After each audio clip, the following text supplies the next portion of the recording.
All right, it's 6:01. Welcome, everybody. My name is Michelle Lane. I am the Senior Director for Community Health and Wellness here at North Kansas City Hospital. I am so excited to share our expert speaker tonight. This is a class that is about understanding and supporting individuals with autism. In partnership with Children's Mercy Hospital, this course is designed to help you build a comprehensive understanding of autism, navigate the steps through this whole diagnosis, and discover effective ways to interact with and include individuals that are on the spectrum. Presented by Mary Anne Hammond tonight, an expert in our field, this class offers valuable insights and practical strategies to create a more inclusive and supportive environment for everybody. So join us tonight as we embark in this journey towards a greater awareness and acceptance. Please help me welcome Mary Anne Hammond. Thank you, Michelle, so much. I really, that was such a nice introduction. I am Mary Anne Hammond. Like Michelle said, my position is called the Community Education Coordinator for Autism, and that is in part of the Division of Developmental and Behavioral Health at Children's Mercy, Kansas City. I've been in this position for 16 years. I've been in healthcare almost 40 years, and this is probably my favorite position that I've had in healthcare. Because I work for a hospital, we joke that you always have to have disclaimers. So I just want to let you know that this is an informational presentation and it's not intended to replace any tailored guidance that you've gotten for your child or a family member that, by a qualified professional. Examples that are here might not be appropriate for the specific work that you do, and the views expressed here are not necessarily those of Children's Mercy Kansas City. They're really both my views and some of my colleagues' views, and then some that I'll cite on my presentation. We do a little note on language because this is kind of a sticking point a bit for some people with autism. And so what I want to say is that there's different preferences for the language used to describe the autism community. In our clinic at Children's Mercy, in our newsletter, in our talks, in the things that we do, uses a range of terms, including ones like child with autism, autistic, on the spectrum, in recognition of these different preferences. We also use terms like autism spectrum disorder and ASD when conveying information specifically about this medical diagnosis. So with that being said, I will probably refer to all those different terms in the talk this evening. So I'm so happy you're here. If you do have questions, like Michelle had said, go ahead and put them in the chat or in the Q&A, and we'll get to them at the end.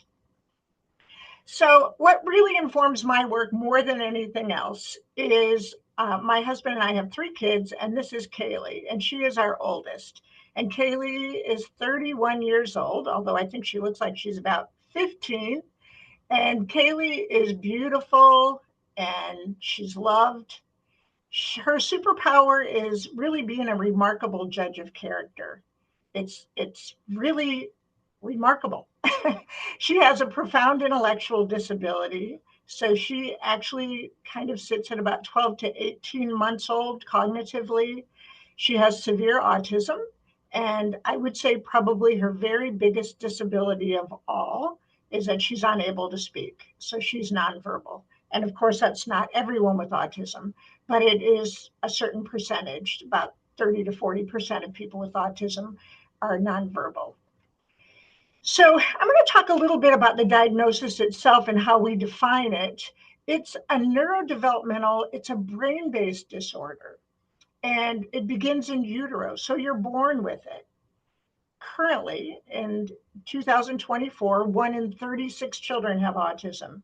It happens to be a disorder that's 4 times more likely in boys than girls. It is absolutely not caused by vaccines. It's a lifelong condition. And sadly, we don't understand the cause, and everyone is different that has it. So we have this expression that is used widely in the autism community that when you've seen one child with autism, you've seen one child with autism. And after seeing hundreds going through our clinic, I will tell you that is such a true statement. It's really kind of remarkable. So no two look alike. And so we have to, kind of get to know them one by one. As far as the criteria goes, the Diagnostic and Statistical Manual is like the Bible for psychiatric disorders, and it's referred to as the DSM-5 here. In 2015, there was a new version released, and it slightly changed the criteria for an autism diagnosis. This is maybe one of the reasons why there's a bit of an uptick in diagnosis, because they're combining a few things. So what is required for a diagnosis is these two things: persistent deficits in social communication and social interaction across multiple contexts. And what that means is that difficulty in social communication and social interaction doesn't happen just at home or just at church or just at school or while out in public. It happens across all those different contexts. So that's deficits in social emotional reciprocity, which would be kind of understanding the back and forth. So someone says to you, "Hi, how are you?" And we typically know to say, "I'm good, how are you?" Well, someone with autism you might say, "Hi, how are you?" And if they are a speaking person, they might say, "Hi." But the whole back and forth of, "and how are you?" is often and most often forgotten. They also have deficits in nonverbal communication. And what's interesting about that is that they say nonverbal communication is about 93% of the communication that we do. So what is so hard for people with autism is understanding that nonverbal, or picking up that nonverbal, just kind of as we do. When you watch small kids develop, you'll see that, they have new expressions and new imitations and things like that, when they're 2 years old and 3 years old. And so things like sighing, rolling your eyes, facial expressions, these are things that are very, very difficult for people with autism. So they have significant deficits in nonverbal communication. And then they have deficits in developing and maintaining and understanding social relationships. So, which makes sense when we understand that they have a difficult time with social emotional back and forth reciprocity. They have difficulty picking up so many nonverbal things that happen in the world, that it might be difficult for them to go on and develop and understand social relationships. So that's A. B is restrictive and repetitive patterns of behavior, interests, or activities. Okay, well, the reality is we all have that, right? We all have potentially some repetitive behavior. But this is more like stereotype repetitive motor movements. It is commonly referred to with people with autism of maybe hand flapping or rocking, or some sort of do things with their fingers. Some might have visual tics. There's just a million different examples of it, but that's something that's, a part of autism. And an insistence on sameness, they like things the same, maybe have a real inflexibility to a change in routines. They might have ritualized patterns of verbal or nonverbal behavior. So this is part of the restrictive and repetitive patterns of behaviors and interests and activities. So they might just be interested in dinosaurs, or they just might be interested in cameras, or just sports, or something like that. So again, narrowing the interest and increasing the intensity. So that goes along with 3 of the highly restricted, fixated interests, abnormal in intensity or focus. Now, we all might know somebody that's over the top about some particular thing, but often people with autism, it's just odd. It's just an odd amount of focus and intensity. And then some people with autism also might have hyper or hyporeactivity to sensory input. An example of that would be, I do a lot of training to first responders, and a lot of people with autism can't stand sirens, lights, things like that. So I often tell my first responders, if they know they're coming on scene with somebody that has autism spectrum disorder, if they're able to silence their sirens, if they're able to shut their lights off or do something that would help that might help somebody interact with them better if they have autism spectrum disorder. um, you know, but again, we all do things. It's just the intensity of the behavior with a person with autism. I twirl my hair when I get on the phone for a long time. My Kaylee, her repetitive behavior is she taps on things. She also twists her clothes in kind of a common, swirl, and she does that all day long. And that's something that you will notice if you're with her. I've tried everything to get her to change it, but it kind of has stuck.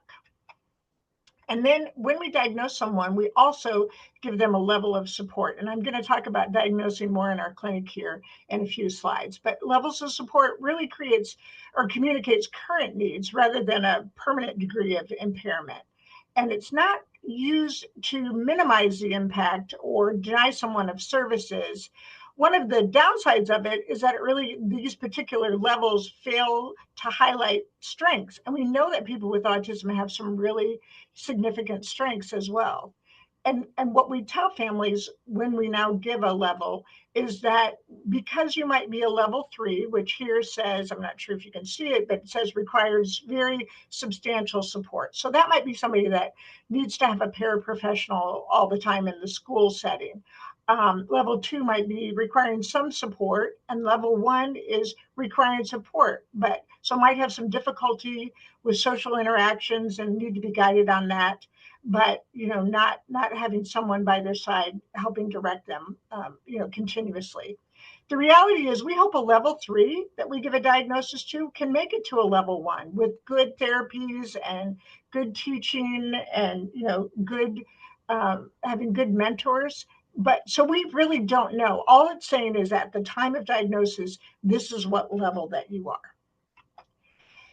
The importance of making an early identification is that there's a very strong base of research that shows getting the diagnosis at the youngest age and having the greatest opportunity for therapies can make the biggest impact. So we also know that the diagnosis opens more doors for quantity and sometimes specialized private therapies. It can make families eligible for additional resources, parent education, such as this, and other supports too. Sometimes, if a child is really pretty involved, like my daughter was, it might open an opportunity for an extended school day or more targeted school-based interventions, like having a paraprofessional. Or for Kaylee, because of her level of disability, she went to high school through age 21. So from 18 to 21, she was in a specialized program designed for kids like her with all different kinds of disabilities and, some job skills and things like that. So there's just so we tell people, we're not going to give you the diagnosis if you don't meet criteria. So it's not something like, if you have an evaluation that you're going to get the diagnosis. That's not it at all. We just need to, if given a diagnosis, it's really of great value to have that as early as possible so that you have the greatest chance in order to be as functional as possible. One of the most evidence-based, and what I mean by evidence-based is one that's been highly studied and studied to be highly effective, is for autism, is called applied behavior analysis. It's based on the science of learning and behavior. It, again, been rigorously studied. And it's what we tell families is really go for things that are evidence-based. If you go on the web, there are a lot of things out there that say this works for people for this. And it's not just autism, for anything, right? You go out on the web. Well, that's because obviously there's not fact checking done, and they don't have to be presenting things that have been rigorously studied to say that they're effective. So what ABA does is help us understand how behavior works, how learning takes place.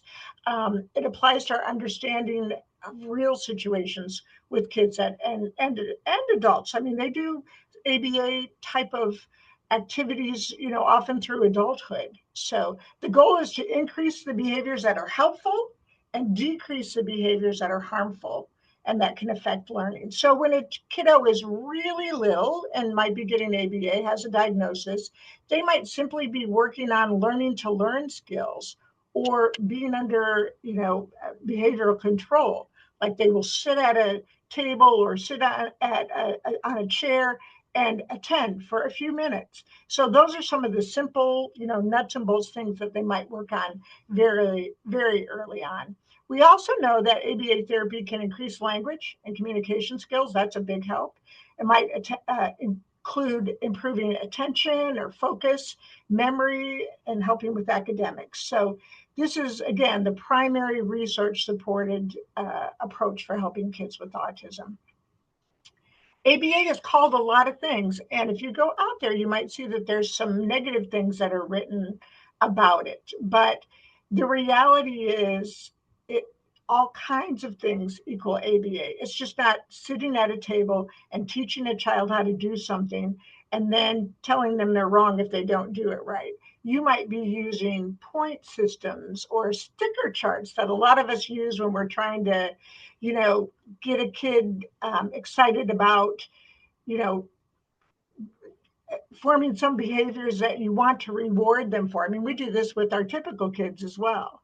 It might be, modeling practice and the practice of skills and appropriate behaviors. It might be a written or a visual schedule. We use a lot of visual schedules with people with autism, and we use visual schedules. Here's a visual schedule right here that we all use. I don't know about you, but so I don't have to keep remembering when I have an idea. I have a running grocery list on my phone. I have an alarm that I get up to every morning. It's a visual schedule, and that's something that we use. And those are things that are widely used very effectively with kids with autism, because often they, besides their, highly pragmatic ways, it's something that gives them an idea of what's next. And so that often can kind of help regulate. Autism defies generalization. This is kind of another amazing thing about it. So we might have somebody that has measured intelligence, and they might be very delayed, like my sweet daughter, or they might be gifted or savant.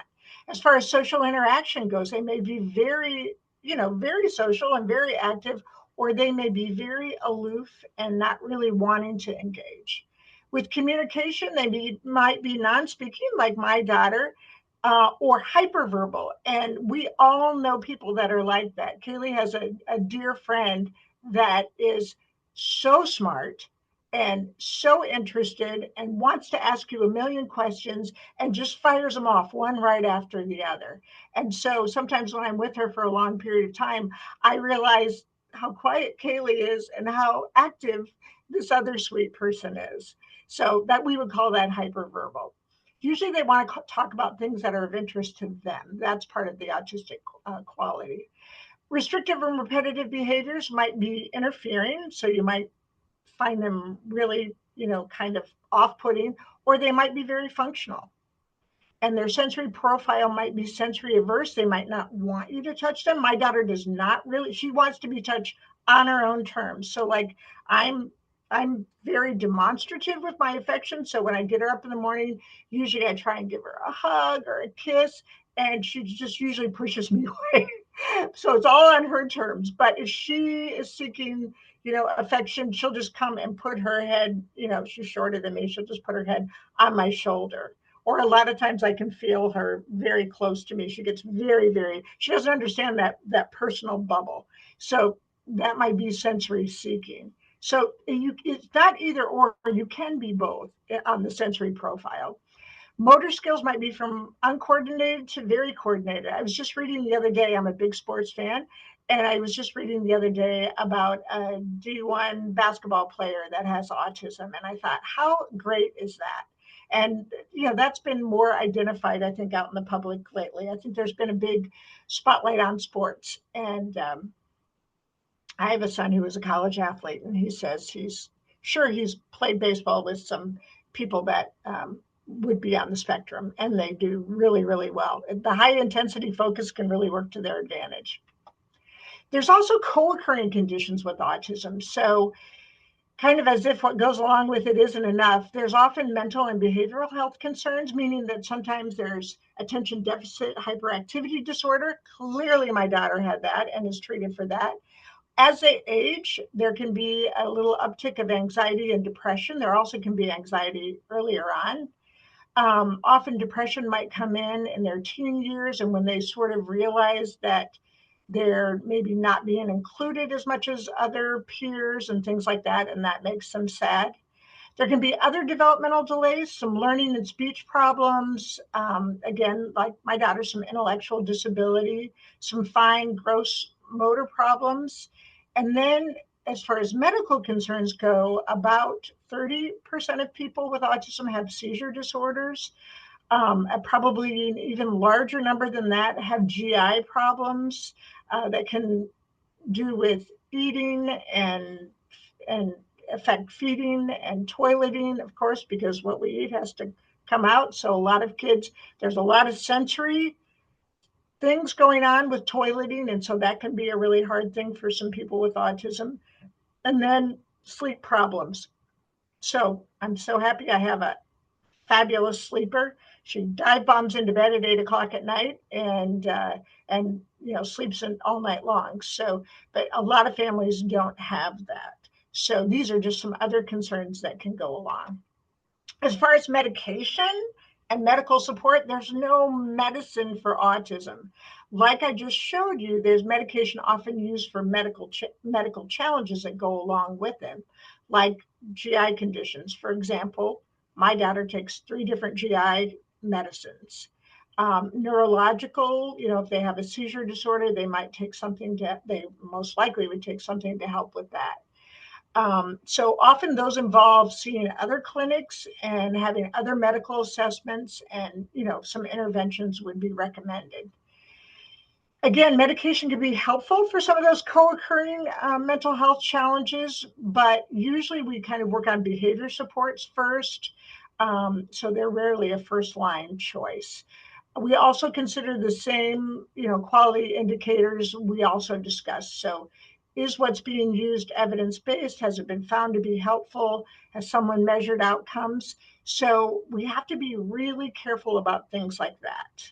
And so we just like to put it out there that you really need to talk with your provider, your healthcare provider, and not start anything on your own thinking that there can't be any harm in it, because some of the things that are endorsed out there can be harmful.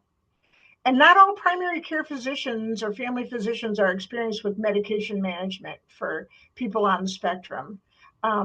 At Children's Mercy, we will consult with a developmental pediatrician or a psychiatrist or another professional.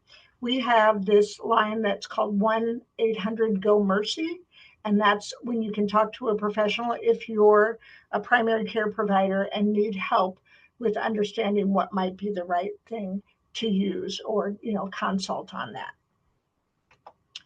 Now, the process of getting an evaluation. This is kind of a big topic for a lot of people. What we know is that there's a lot of demand out there. And for Children's Mercy, this is how we do it. You call us first, and I'm going to give you our website later in the presentation so that you have access to it. But you call that number, we'll answer questions and send you an email link to our screening form, which starts the process. You take that screening form, you collect information that it asks you to, from maybe notes that you've made, from things that teachers have said. If you've had a first steps or an infant toddler services that have helped you with your child earlier, we like that information. You complete that screening form and then you return it, and then you'll get a postcard in the mail. And that allows you to join our wait list. Unfortunately, right now, our wait list is about 8 to 11 months for getting an evaluation. It depends on the age of the child. The littler kids get in a little bit earlier because we have more clinicians that are diagnosing them. The older kids, a little bit longer wait. But if you remember nothing else from this presentation, if you have somebody that's concerned about their kiddo possibly having autism, I will tell you, A diagnosis is not required to pursue intervention services like speech, like occupational therapy, like physical therapy. So we always tell families, go ahead and get whatever intervention services you can while you wait. So that is not, a diagnosis isn't required for that. So that's a key thing. As far as our clinic goes, Children's Mercy Autism Clinic primarily is a diagnostic clinic. And what we mean by that is that we primarily diagnose kids.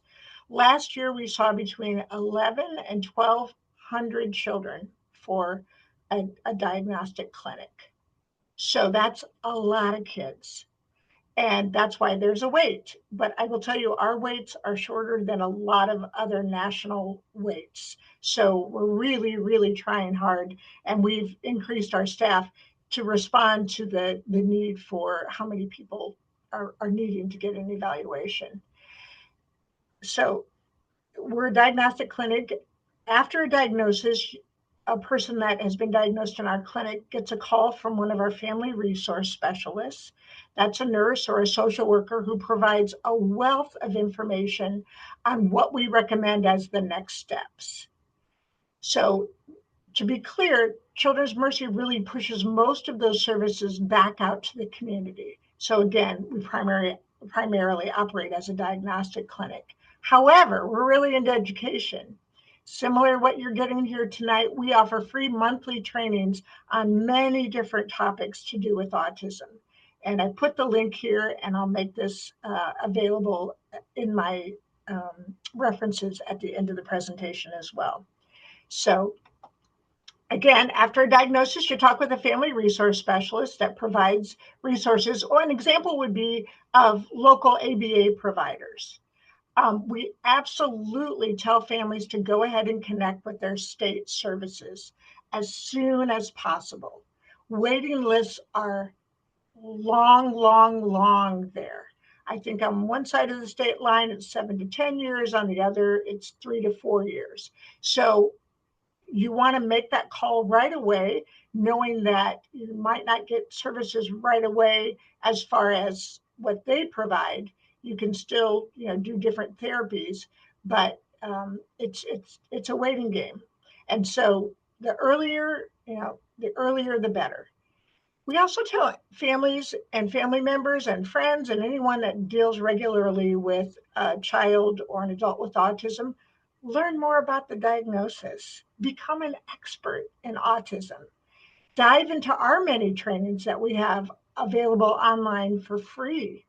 Subscribe to our monthly e-newsletter, which just tells you some activities that are going on in town and what we offer and what others are offering on education. So that's just a helpful thing to do too.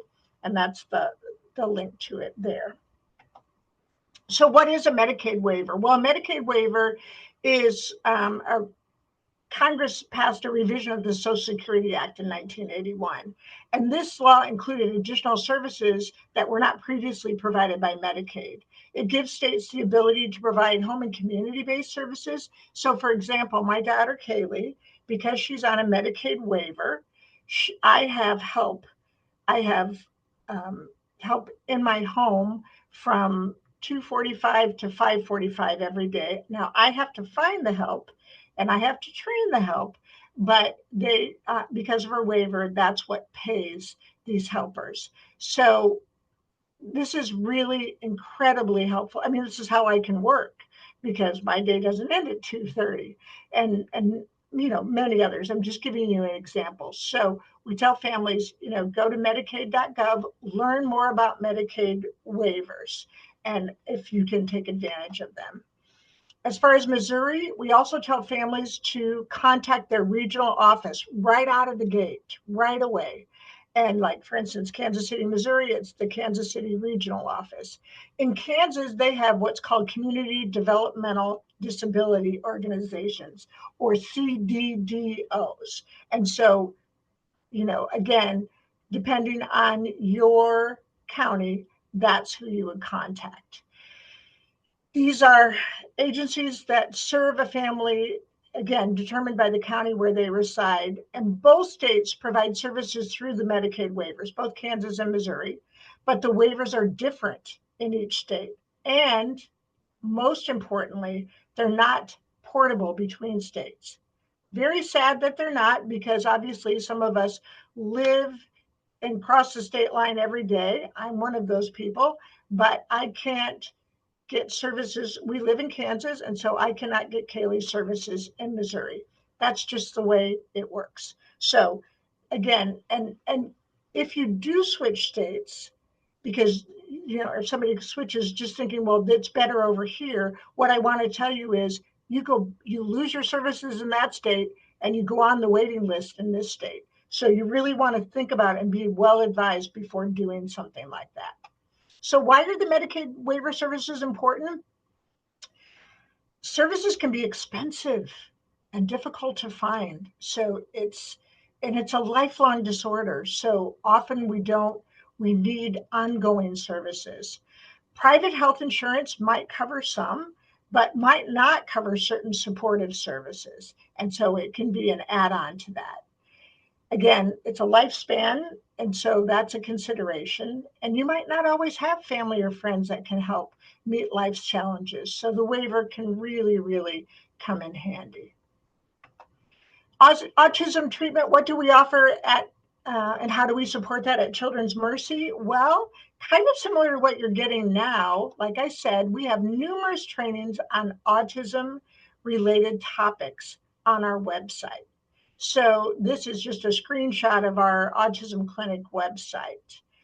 And we're always interested in what you want to hear about. So you can email us and tell us that, and you can respond to our newsletter. You can attend a training and do that. So that's available. Again, these recorded trainings, I'm going to give you just an example of it. They're also on our YouTube channel, like this one will be. There might be one, there is one, these are all listed: applied behavior analysis, managing problem behaviors, managing your child's home and school programs. Kids with autism often have a lot of eating issues, so eating and enjoying it.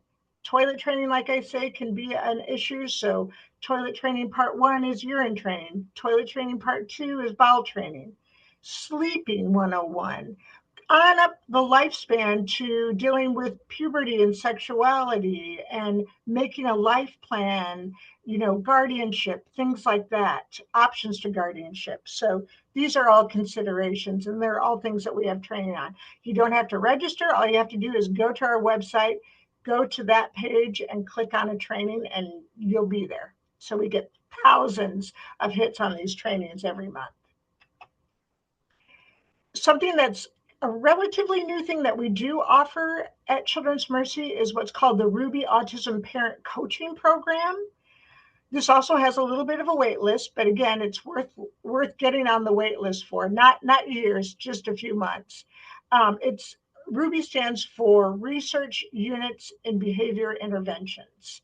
And it's a parent coaching program for parents and caregivers of children with autism spectrum disorder and other developmental disabilities. And it's really, really been popular and successful. We also offer it in Spanish. So that's, we're really happy to be able to offer it in both English and Spanish.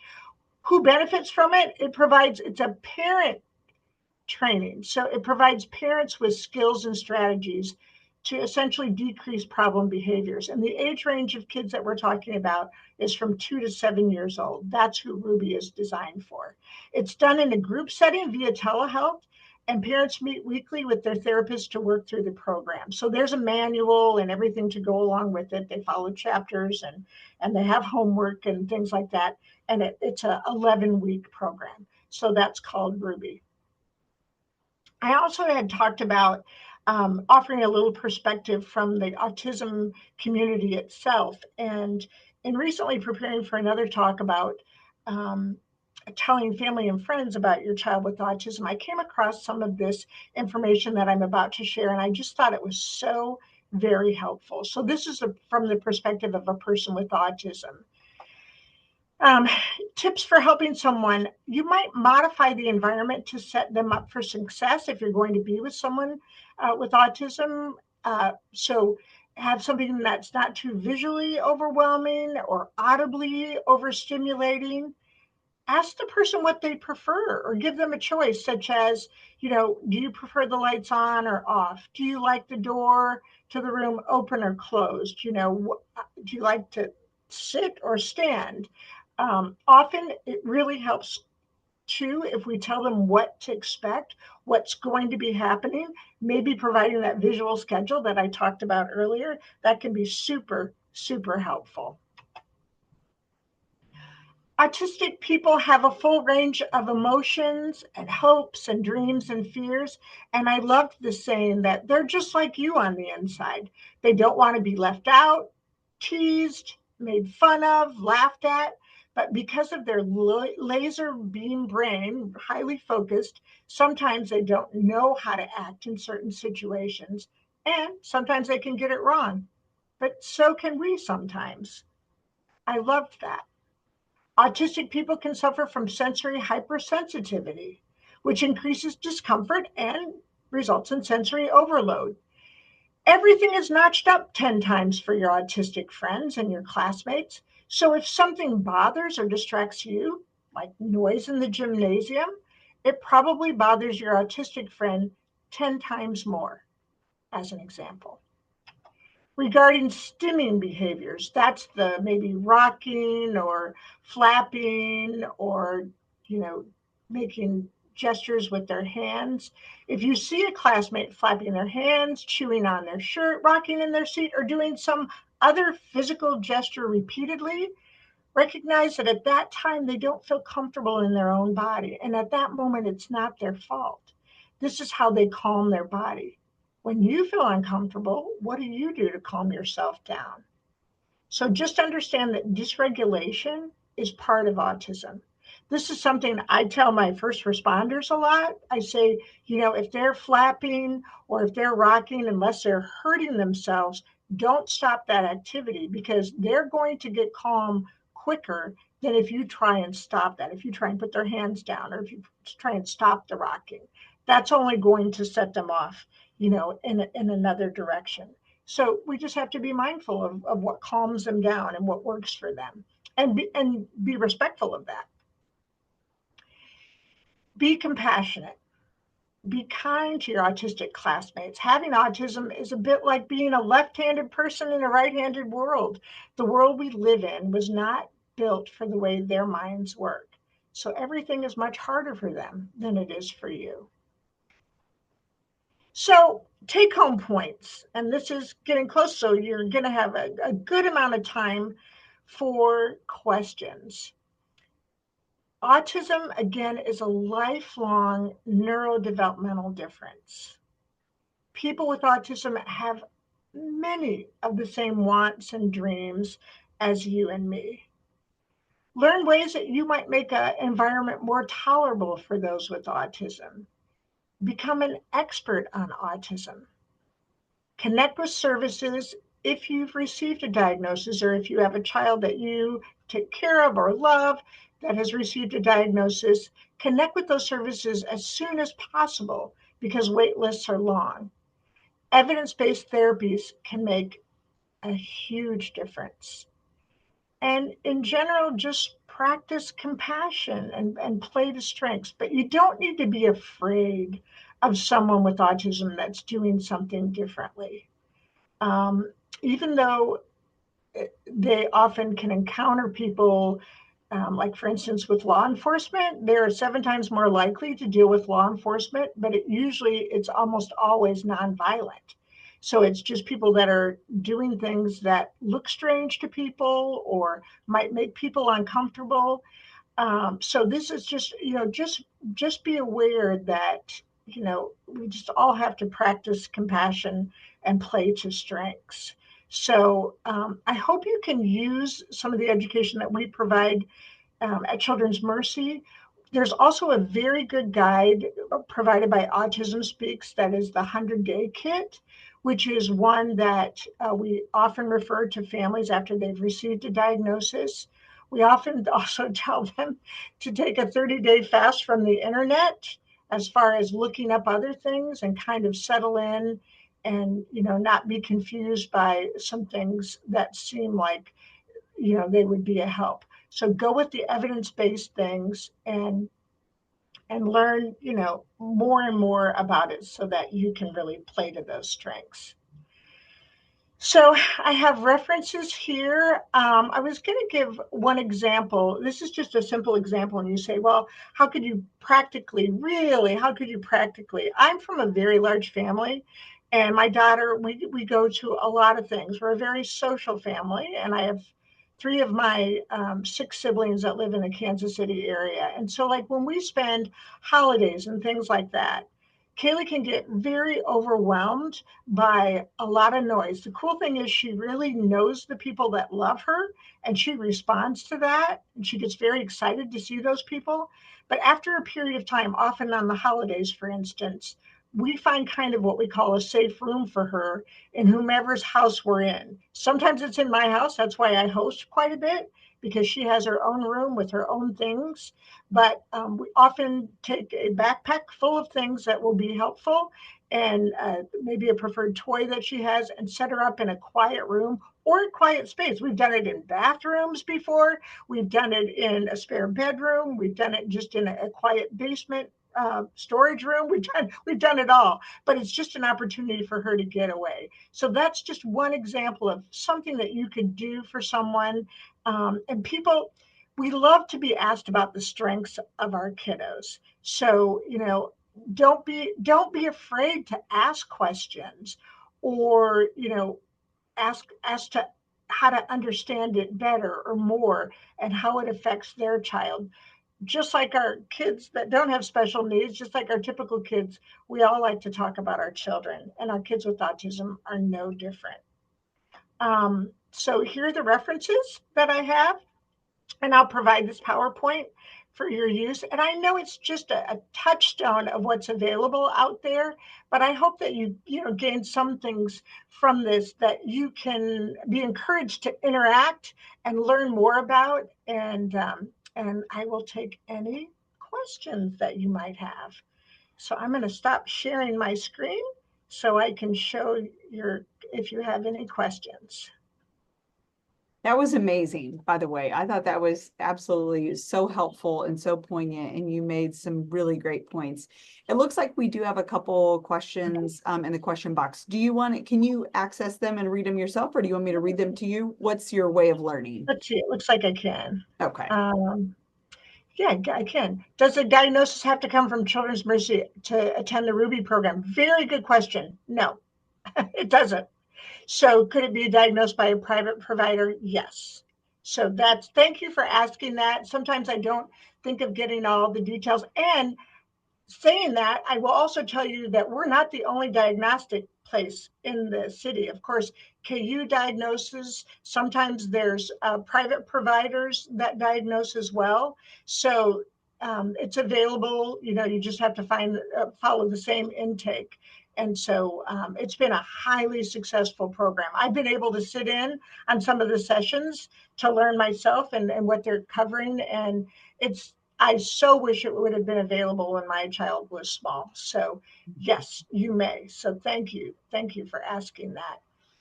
What are some examples of behavior problems for a 3 to 4-year-old with autism? Instructional control.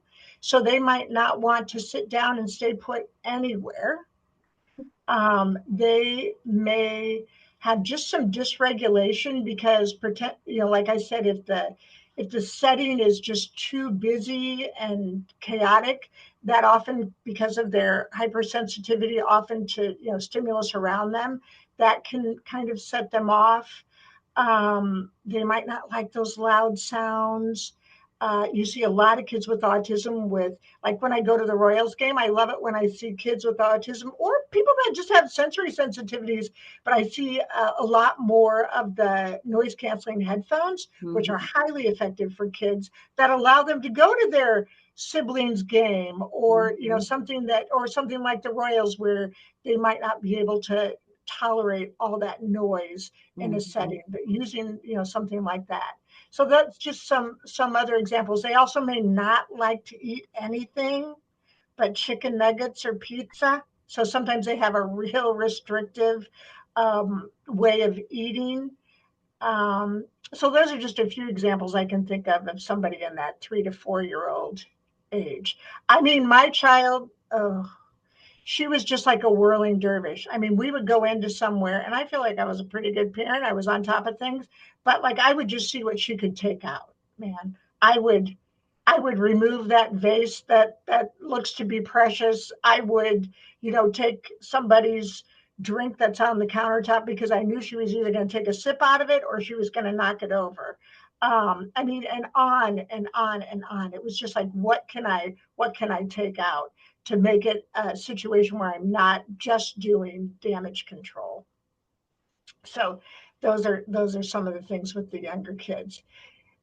There's a question on, if you do not have a diagnosis, does insurance cover intervention for services such as therapies or ABA? Good question. Typically not ABA without a diagnosis. You can private pay for it, and then you wouldn't have to have a diagnosis. But typically, for applied behavior analysis, you do need to have a diagnosis of autism spectrum disorder. But like I said, those early intervention for services, that just goes on the degree, like speech therapy, like occupational therapy, if they're having trouble with motor skills and things like that. Kaylee had super low muscle tone. And so she actually didn't walk until she was almost 2.5. But she had a year and a half of physical therapy to get her to walk. So she wasn't even diagnosed yet, but they knew that she was very behind in motor ability. And so, of course, insurance covered the physical therapy to get her to walk because it was exceptional. So I hope that answers the question. Have I heard of pathological demand avoidance? We sure have. It's kind of a hot topic right now. I hope that maybe it's not something that we give a diagnosis of at Children's Mercy at this point, as I understand it. I'm not a clinician, I'm an education person, but this has been a big topic in the field of autism. I can't really articulate to you exactly how I would explain that, but it's something that we're listening to, and we're discerning, and we have a lot of parents that are asking about it. So I think our psychologists and our developmental pediatricians and our therapists would be able to tell you exactly how that might impact autism. So that's kind of a cop out on my part. So, but that's the truth.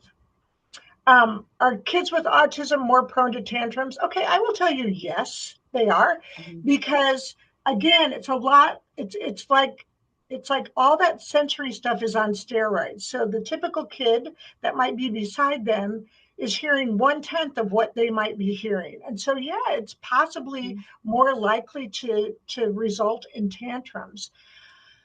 But I also say sometimes, and this is kind of my own little thing, and this is for having a child with significant special needs for 31 years, is that our kids are often also way under a microscope. So they might be oh, that's because they have autism, and they're doing that, because they have autism. I'm like, okay, well, do you have a bad day? Do you act out? Do you, just sometimes not want to interact with people? I mean, I feel like so often they can be over scrutinized, if you will, and just say, I mean, sometimes my husband and I will do this. I'll be like, what is up with her? And I say, I guess she's just having a bad day. We have bad days, and we'll be like, okay, let's give her a break. Let's let her have a bad day. Let's do everything we can to make it as best as possible. But you know what? She's not feeling it today. So she's a person. She's an individual. She has all the same feelings we do. She's having a bad day. So sometimes I tell parents, I think we can really put our kids under, I mean, do you put your typical kids under that same microscope? That's often my question. And so, fair is fair. So, but yes, they can be more prone to tantrums as a general rule, just because of the things that are coming at them in a different fashion than what our typical nervous system would be. Those are good questions, y'all. That is really, really good. Is there anything else? I don't see anything listed. I checked the chat. That was amazing. That was so great. So this whole session will be put into a YouTube and put on our YouTube channel. I will email it out to all the attendees, in addition to the slides and the contact information. So you'll have her information and her slides too. And I am just so grateful for you helping us just be more aware and be more cognizant. And I'm just so appreciative. My next door neighbor, they have a child that is on the spectrum and she swings. She's out there like I mean, she's 15 now and she'll take that darn swing out. Like she's like super high. She's just out there relaxing and I'll come over and chat with her and she I just, love that. yeah, she's amazing. I just encourage everybody, I just challenge you to try and interact with a person with autism. You can do it, you know, and it's just, even as parents, I so appreciate it. You know, I tell healthcare providers, I do a lot of education to healthcare providers too. I'm like, okay, she might not talk, but talk to her. Yeah. She hears. Oh yeah. You know, yeah, absolutely. She gets emotions, she gets feelings, she understands sometimes what's being said. We don't know exactly what that is, but we know that she does. Yeah. So because she'll respond and do something accordingly that we've asked her to do. So you know, and yeah, it's just, you know, and I will tell you, one of the really, when I talk about the positive things that's happened in the autism world in the last numerous years that I've been in this profession, is that the world is getting more accepting. And I hope it has something to do with the fact that, you know, in my work, I tell families, take them out to the community, see what they like, see what they might be interested in. You know, they like to do many of the same things that we do. And I know it's going to take you twice as long at Target if you take Kaylee, but you know what? It also gives all kinds of people so much more access to interacting and to engaging and do things like that. So I feel like I get a lot more smiles today than I do looks like, why is she making that noise? Or, you know, why is she doing that behavior? So keep doing it, world, because we have a lot to give. Our kids have a lot and our adults have a lot to give that are on the spectrum. And we have a long way to go, actually, to realize that. So charging you all with part of that. So I'll take it on. Thank you so much, everybody. I hope you guys have a wonderful evening. Take care. Thank you all. Bye-bye. Bye-bye.